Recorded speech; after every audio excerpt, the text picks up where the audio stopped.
बहुत शुक्रिया आपका, आपने समय दिया, सम्मान दिया।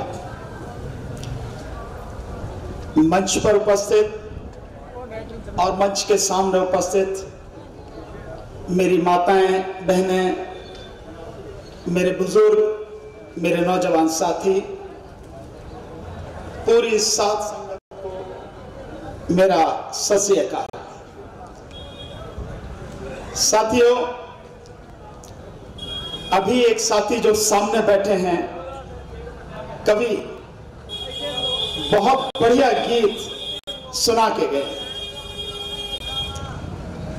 जीना है तो लड़ना पऊ, जे ना लड़िए तो मरना पऊ।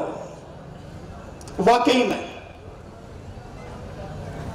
जिंदगी में अगर जीना है और सम्मान से जीना है तो लड़ना पड़ेगा, और जिसे लड़ना है साथियों उसे पढ़ना पड़ेगा।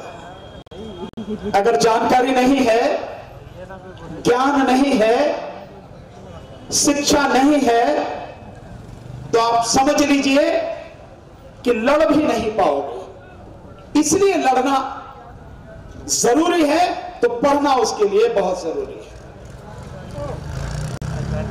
मैं तो जब से आंदोलन में आया हूं, केवल इस आंदोलन में नहीं, इससे पहले जो CA/NRC का आंदोलन था उसमें भी, और उससे पहले 2017 में एक बहुत बड़ा आंदोलन उत्तर प्रदेश में चला था, आंगनवाड़ी महिलाओं का, आंगनवाड़ी बहनों का। मैं 2 महीने उसमें लगातार आंदोलन में शामिल रहा। तो ये बिल्कुल सच है, लड़ना तो पड़ेगा। और जब लोग लड़ते हैं या लड़ने वालों का साथ देते हैं, सरकार की नीतियों को, उनकी कमियों को लोगों तक पूरी तरह से नंगा करके पहुंचा देते हैं, सच बता देते हैं, तो सरकार की टांगें उनसे कांपने लगती है।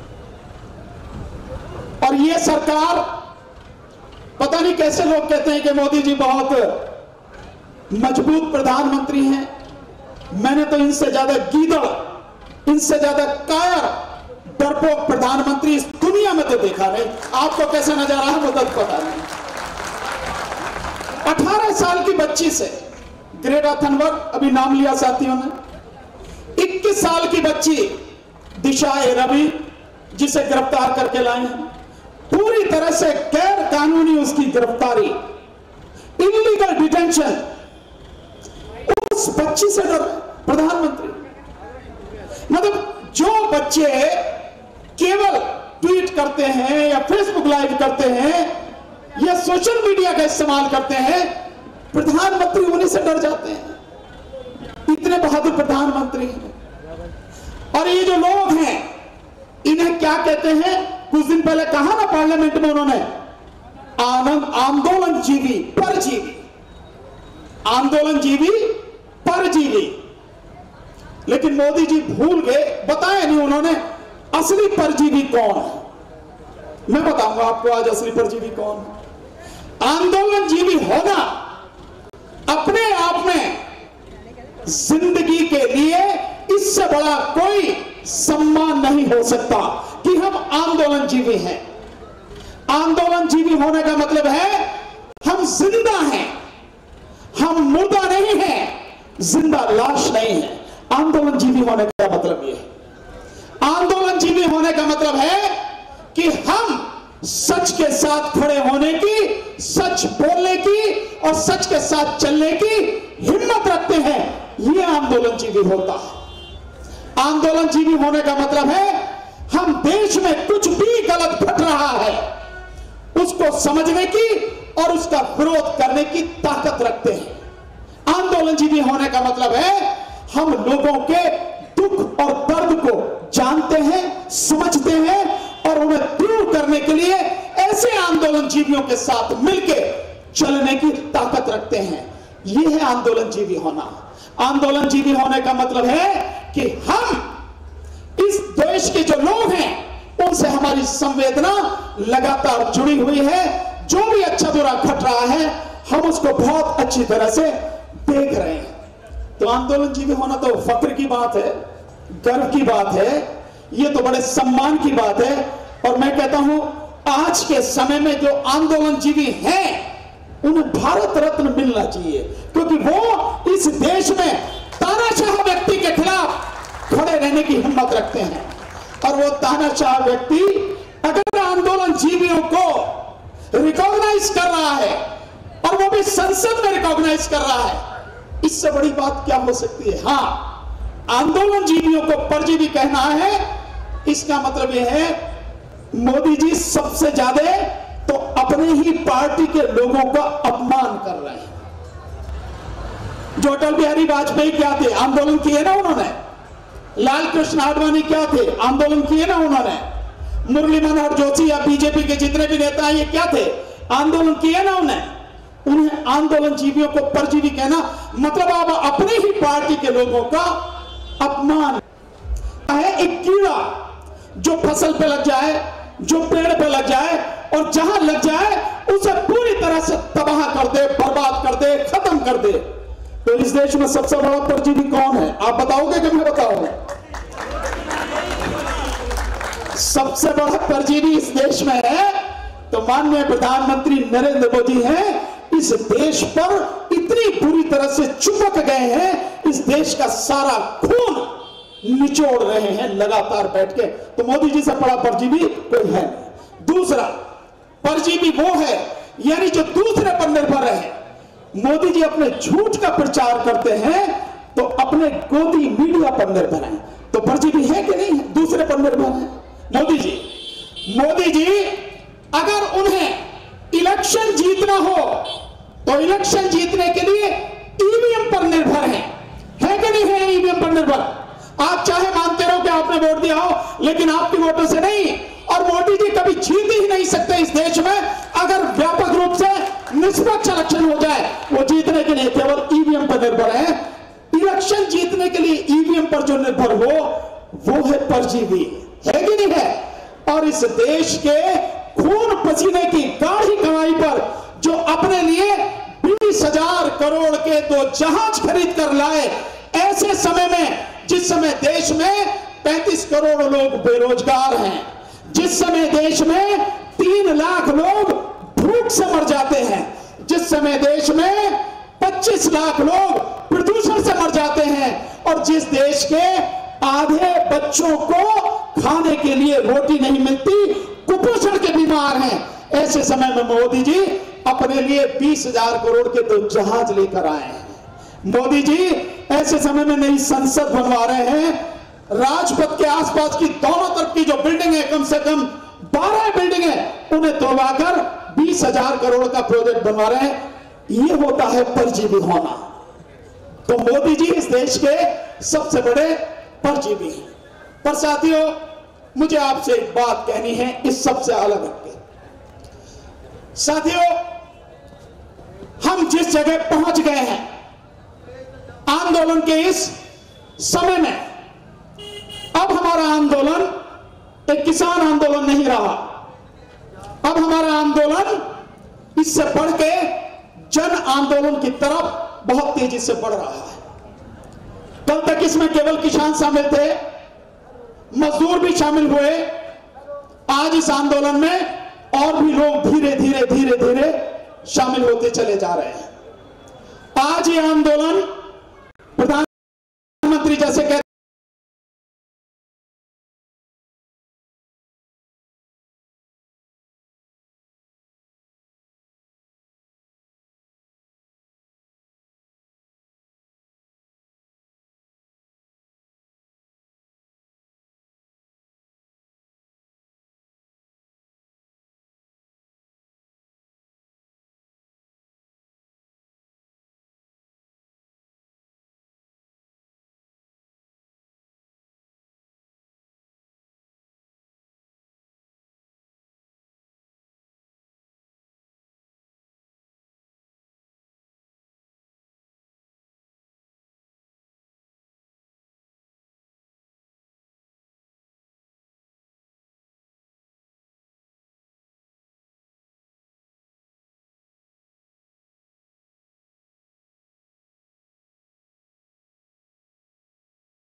पंजाब और हरियाणा का नहीं।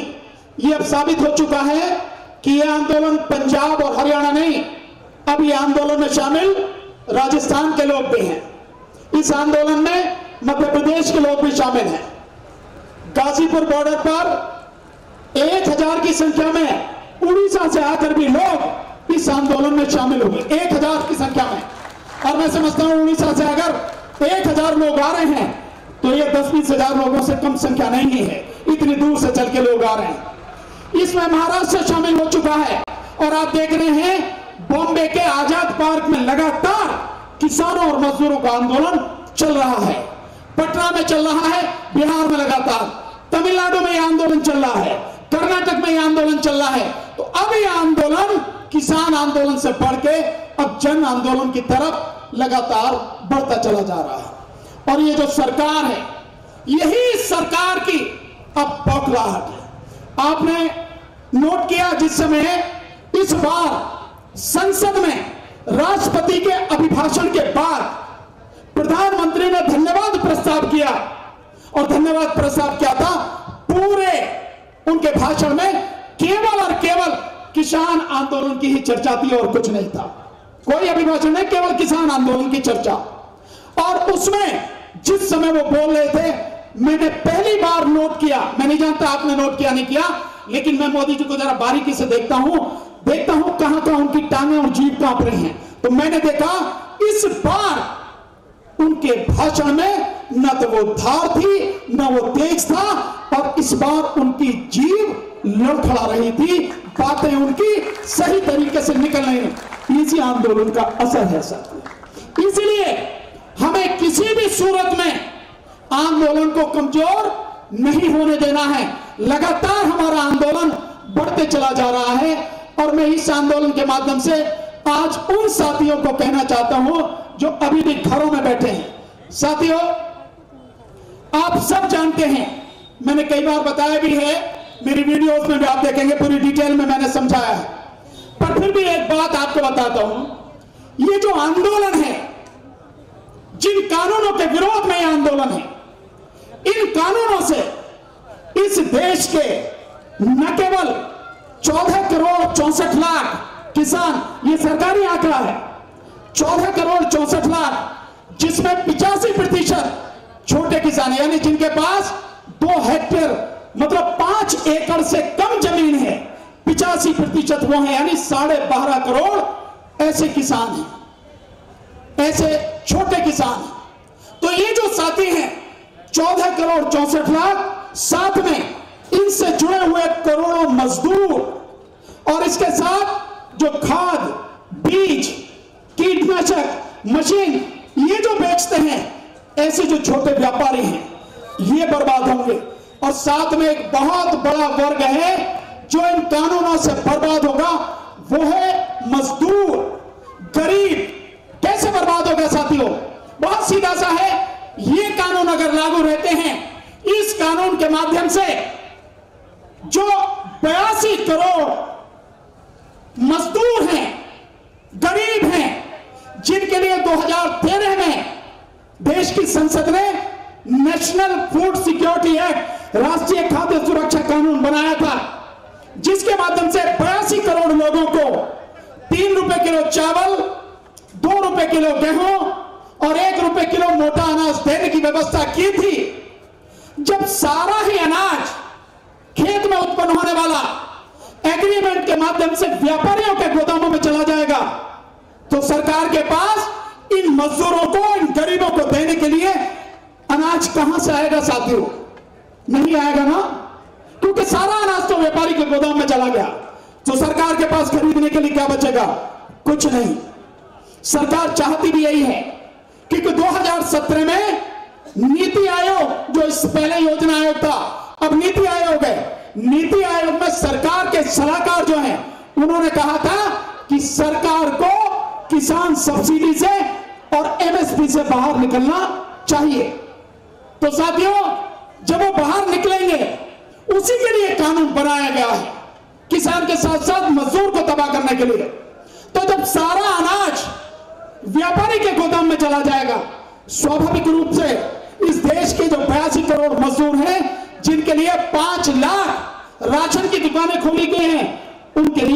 के पास अनाज नहीं होगा। तो किसान के साथ साथ ये 82 करोड़ गरीब लोग भी तबाह हो जाएंगे, खत्म हो जाएंगे। इस तरह से ये जो कानून है इस देश के लगभग 120 करोड़ लोगों को पूरी तरह से तबाह कर देगा। अब मैं उनके विषय में बात कहना चाहता हूं जो लोग अभी भी घरों में बैठे हैं, जो दुकानदार हैं, कैसी भी दुकानें करते हैं, जैसे ये दुकानें खुली हुई हैं, आप जाइए, लाखों नहीं करोड़ों की संख्या में बाजारों में इस देश में दुकानें हैं। एक सवाल आप अपने आप से पूछिए, और हर कोई पूछे, वो दुकानदार भी पूछे, जब देश की 120 करोड़ की आबादी बर्बाद हो जाएगी, किसान मजदूर और फिर गुलाम बन जाएगा और फिर बबुआ मजदूर बन जाएगा, उस स्थिति में जब किसी के पास खरीदने के लिए ही कुछ नहीं होगा, जब किसी के पास जेब में पैसा ही नहीं होगा, जब रोजगार ही नहीं होगा, जब नौकरी ही नहीं होगी, इन दुकानों से खरीदने कौन जाएगा साथियों? क्या ये दुकानें चल पाएंगी या इन दुकानों में ताला लग जाएगा? निश्चित रूप से इन दुकानों में ताला लग जाएगा। तो जो लोग ये सोचते हो कि ये तो किसान आंदोलन हमारा तो नहीं, साथियों हर किसी को बहुत ईमानदारी से, बड़ी गहराई से सोचना पड़ेगा कि ये आंदोलन ये पूरे देश को बचाने का आंदोलन है, और बचेगा इन कानूनों से कोई भी नहीं। किसान भी मरेगा, मजदूर भी मरेगा, और इस देश का गरीब और इस देश का व्यापारी हर कोई तबाह होगा।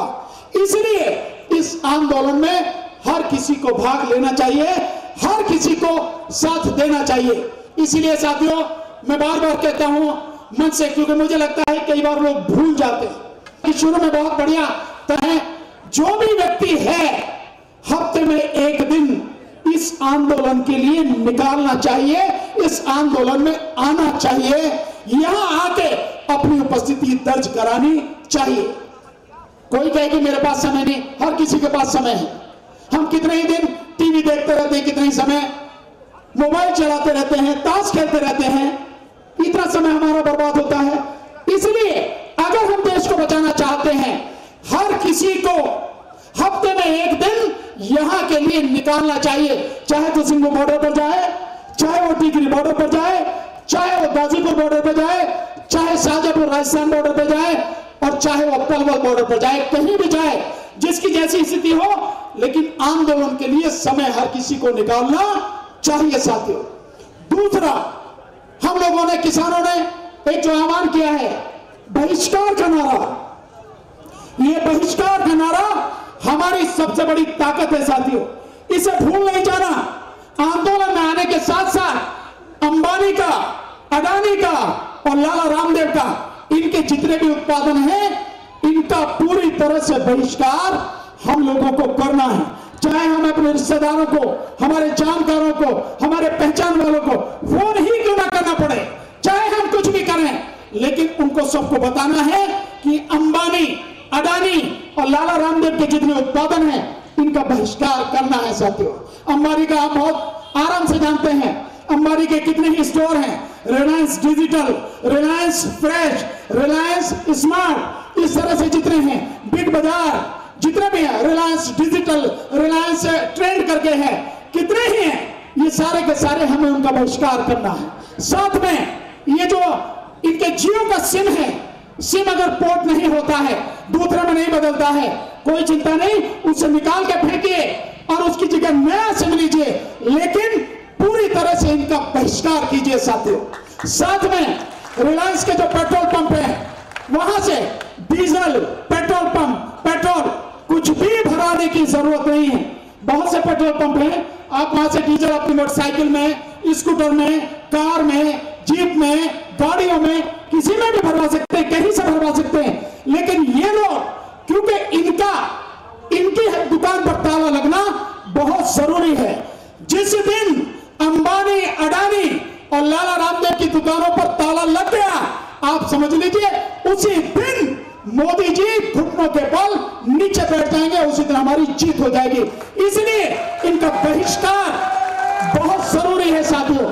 तो अडानी के जैसे पेट्रोल पंप हैं, अडानी के गैस के पंप भी हैं, मत वहां से पेट्रोल भरवाइए, न डीजल भरवाइए, न ही गैस भरवाइए। और साथियों, जो फॉर्चून के नाम से है, फॉर्चून तेल, फॉर्चून आटा, फॉर्चून बेसन, फॉर्चून चावल, यानी फॉर्चून के नाम से जो भी है पूरा बहिष्कार इनका करना है। ये हमारी लगातार चलने वाली लड़ाई है, इसे हमें भूलना नहीं है साथियों। आने के साथ साथ अगर कोई नहीं आ सकता है, घर में बैठ के आप सामान लेने जाते हैं, इनका मत लीजिए, किसी और का लीजिए, केवल इनका मत लीजिए। इनका बहिष्कार करना बहुत जरूरी है। और साथ में जो लाला रामदेव है, मैं उसे बाबा नहीं कहता, वो बाबा नहीं है, अब व्यापारी है, वो विज्ञापन करता है, नमक और तेल के विज्ञापन करता, तो वो लाला रामदेव है, आप बाबा नहीं है। इसलिए लाला रामदेव के जितने उत्पादन हैं, चाहे पतंजलि के उत्पादन हो और चाहे रुचि सोया उसका तेल है। एक रुचि सोया की बड़ी मजेदार कहानी है साथियों, सुन के आप देखेंगे कि लूट किस तरह से हो रही है। ये रुचि सोया कंपनी 1885 में बनी थी, 1885 में, सॉरी 1985 में, और 2017 में इस कंपनी को दिवालिया घोषित कर दिया गया। 12,000 करोड़ रुपए बैंकों का लोन है, 12,000 करोड़ रुपए, और दिवालिया घोषित करके जो सरकार ने एक एनसीएलटी जगह बना रखी है, उस एनसीएलटी में दिवालिया घोषित करके 4,350 करोड़ में लाला रामदेव ने इस कंपनी को खरीद लिया। 4,350, बैंकों का 12,000 करोड़ कहां गया? भाड़ में। बैंकों का 12,000 करोड़, उसका कोई पता नहीं, और 4,350 करोड़ में बैंकों से दोबारा लोन लेके ये कंपनी खरीद ली गई। रुचि सोया ये कंपनी तेल बनाती है, इसलिए इनका बहिष्कार करना है। साथ में एक चीज और करनी है साथियों, मैं बार बार कहता हूं इस बात को, ये जो टेलीविजन है, इन टेलीविजन पे ताला लगाना है। क्यों लगाना है साथियों? कभी सोचा आपने? पुण्य प्रसून वाजपेयी जी कहते थे, रवीश कुमार भी कहते थे, मैं भी लगातार कह रहा हूं, पिछले करीब 1.25 साल से जब सीए एनआरसी का आंदोलन चला था, तब से मैं लगातार कह रहा हूं कि इनका बहिष्कार करना है। क्यों करना है? आज की तारीख में जितने भी टीवी चैनल्स हैं, उनमें 60% पूरी तरह से अंबानी के हैं। 60%। आप टीवी में देखते हो, कलर टीवी आता है, कलर्स करके आता है ना, Colors Marathi, Colors Punjabi, Colors Odia, ये सारे के सारे अंबानी के हैं, रिलायंस के। आप ईटीवी देखते हैं, ETV Urdu, ETV Hindi, ETV Uttarakhand, ETV Rajasthan, सारे के सारे जो हैं अंबानी के हैं। IBN 7 देखते हो आप, IBN 7, ये IBN 7 ये अंबानी का है। न्यूज 18 करके जितने भी चैनल हैं, ये सारे के सारे अंबानी के हैं। इसके अलावा बाकी जो और चैनल्स हैं, उन सब में भी बहुत बड़ी हिस्सेदारी अंबानी की है। और अंबानी क्या कर रहा है? अंबानी इस देश को तबाह करने के लिए मोदी का इस्तेमाल कर रहा है नहीं है साथियों? इसलिए मैं बार बार कहता हूं कि हमें अपने टेलीविजन पर 1 साल के लिए, कम से कम 1 साल के लिए ताला लगा के रख देना चाहिए। मैं इसलिए कहता हूं साथियों, क्योंकि जब इस समय संघर्ष कर रहे हैं, ये जंग का मैदान है साथियों, ये संघर्ष का मैदान है। और संघर्ष में अपने जो दुश्मन हैं, जो देश के दुश्मन हैं, उन देश के दुश्मनों को हराने के लिए, उन देश के दुश्मनों को धूल चटाने के लिए रणनीति बनाना और उस पर अमल करना जरूरी है, मनोरंजन जरूरी नहीं है साथियों। इसलिए हमें अपने टेलीविजनों पर ताला लगाना पड़ेगा। 1 साल के लिए ताला लगाइए और उसके बाद आप नतीजा देखिए। ये अंबानी, अडानी, लाला रामदेव, इनकी दुकान पर ताला लगेगा और साथ ही साथ में मोदी और मोदी सरकार, ये भाजपा सरकार घुटनों के बल आ जाएगी। इसलिए ये लड़ाई हमारी बहुत जरूरी है साथियों। मैं बार बार आपके बीच में आता रहा हूं, इस बार थोड़ा सा ज्यादा समय हुआ क्योंकि गाजीपुर बॉर्डर पर थोड़ा ज्यादा समय देना पड़ा, थोड़ी स्थिति वैसी थी वहां की, इसलिए वहां पर लगातार रहा। मैं आपके बीच में हमेशा आता रहूंगा, आपके साथ कदम से कदम मिलाकर अंतिम सांस तक संघर्ष करता रहूंगा।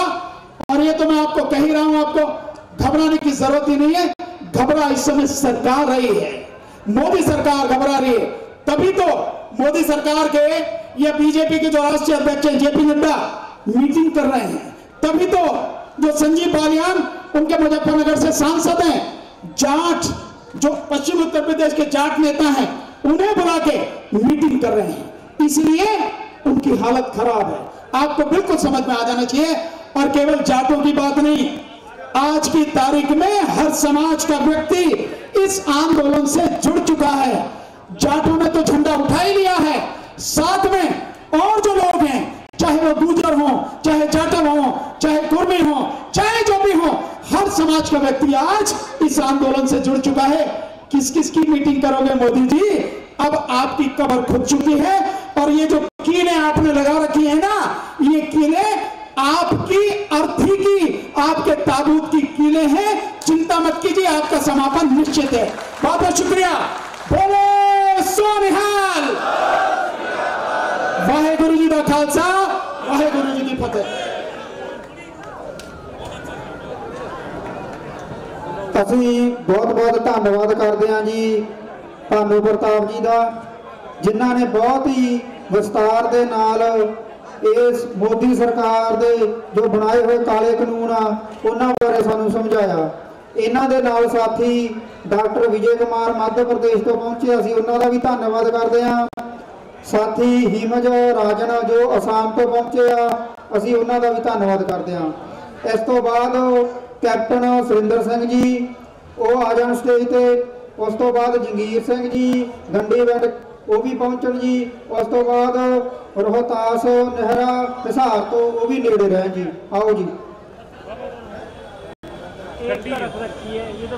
जालम बुच्चड़ ते बेईमान सरकारां दे सताए होए किसान वीरों भैणों ते भरावों, मैं फौज में 33 साल नौकरी की है।